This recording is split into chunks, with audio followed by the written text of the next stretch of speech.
నేను బరువు తగ్గితే బాగుంటుంది అని అనుకునే వాళ్ళకి బరువు తగ్గడం ఎప్పుడూ జరగదు.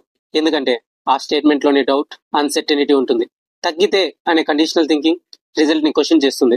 కానీ అదే మీరు నేను హెల్దీగా తింటున్నాను, నేను వర్కౌట్స్ చేస్తున్నాను అని చెప్పిన వెంటనే మైండ్లో క్లారిటీ వస్తుంది.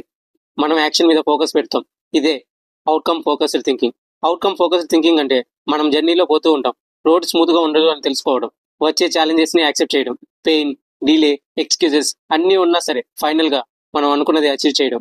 నేను కూడా ఈరోజు టైర్డ్గా ఉన్నానని, బిజీగా ఉన్నానని వచ్చే అబ్స్టాకిల్స్ని ఎక్స్క్యూజెస్గా తీసుకోలేదు. క్లియర్గా డిసైడ్ అయ్యాను. 26 సూర్య నమస్కారాలు ప్లస్ 78 స్క్వాట్స్ కంప్లీట్ చేశాను.